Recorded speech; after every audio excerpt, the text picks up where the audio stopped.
Earlier today, Apple unveiled its first product since Steve Jobs resigned as chief executive of the company. This is the new iPhone 4S. It is said to be 7 times faster than the old iPhone 4.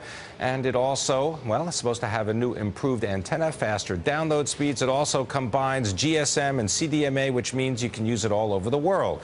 Well, how does Apple do it with these products? Joining us now for more is Claudine Cheever, Vice President, Chief Strategy Officer at the advertising giant Saatchi. And Saatchi, Adam Lavelle of iCrossing, a digital marketing agency whose clients have included Coca-Cola, Lego, and LG Electronics, and David Placek, whose firm Lexicon Branding helps companies coin such new product names such as the BlackBerry, Dasani Water, and the Pentium chip, to name just a few. Great to have you all with us. Claudine, I want to begin with you. Apple's introduction of the new 4S. Is this an underwhelming experience, or does Apple just keep doing this because, you know, they get a lot of free publicity even when they come out, it seems, with a pincushion? Yeah, well, I think it definitely, everyone was expecting a bigger change, and the 4S feels a bit like a mid-cycle enhancement. But one of the things I think they do really well is create incredible momentum around these news announcements. I mean, marketers abuse news to consumers, every little thing they want to talk about, but Apple does a great job of creating these tent poles, and there was so much speculation that the 4S probably is warranting more excitement than maybe it really even deserves in terms of technology advancements. It's a very typical technology upgrade. It's lots of little stuff all bundled together, but yet somehow they do it very simply and elegantly, and it feels exciting. Adam, how do they do this? Is it because they're so secretive, because they seem to have a following not only outside the company, but inside the company? It's almost as if they have an army of acolytes that are there to make sure that they speak only with one message. Yeah, absolutely.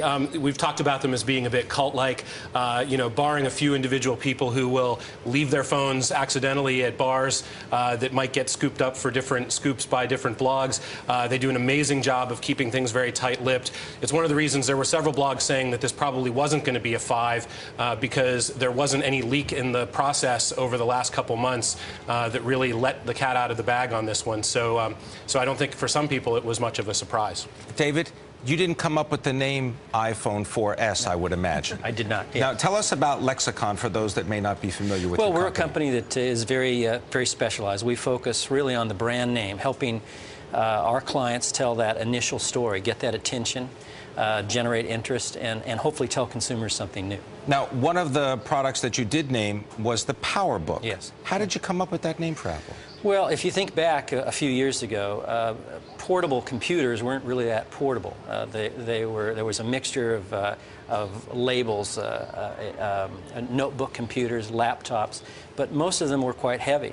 And characteristic of Apple, along the way, they were able to develop a product that really was significantly better, lighter, and we wanted to help them establish a new benchmark in the marketplace. And so we created not just a notebook, but a PowerBook. But why the word power, for example? Because that's what you get in a portable computer that is truly portable.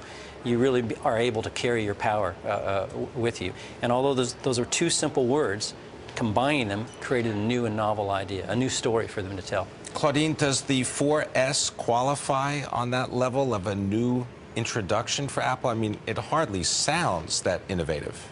Well, 4S sounds like more of a technology name, and I find them more and more communicating like a traditional technology company. If you look at the way the iPhone advertising has been recently, it's been very competitive, which is kind of new for them to And even they're dropping the price of some of their older and existing products. If you don't have an iPhone, you can't do this, and you can almost hear them trying to have a conversation with Android and with RIM. So I think it is really interesting that they still maintain their Apple iconic status, but I think when it works for them, they fall into more traditional modes of technology marketing, and I see that happening more and more.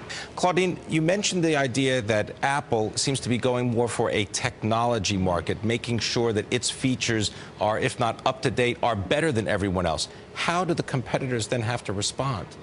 Well, I think you can get in a tit for tat, which is always very dangerous. And I think one of the things that Apple's actually been very good at is just having a point of view and standing for what they are and what they believe in. And I think it's really dangerous to get in any kind of tit for tat. And they kind of did that in a fun way with Mac versus PC, but they created it, they invited it, and it was still their frame of reference.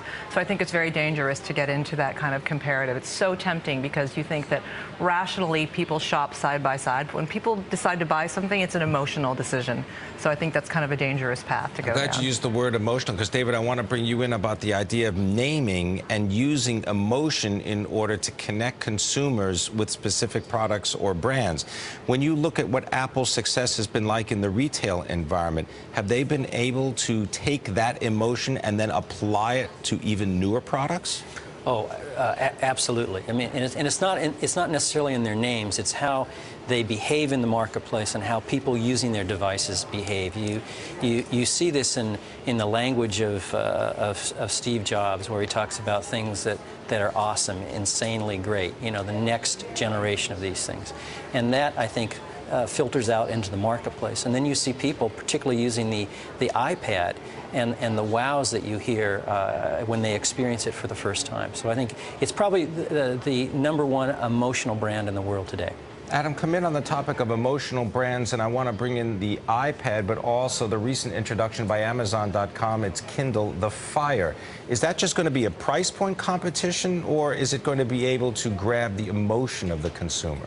I think it's definitely going to resonate with a particular audience. I'm glad you brought them up. I think they're a significant challenger in many ways, but they're not going head-to-head. So as Claudine talked about the tit-for-tat features war, that's not what Amazon is doing. Amazon's actually taken a cue out of the Apple playbook, which is being compulsive and obsessed about a particular audience that they want to go after. And so the e-reader audience that they clearly own, they found a way to tap into that audience and provide some things that that audience will want that scales up.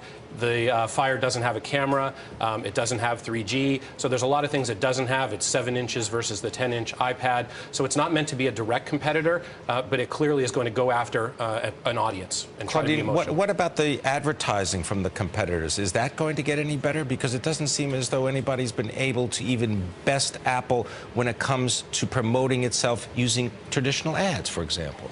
Well, I think Apple does a great job of having a point of view. I think there are other brands in the category that also have really do a good job of putting out their point of view.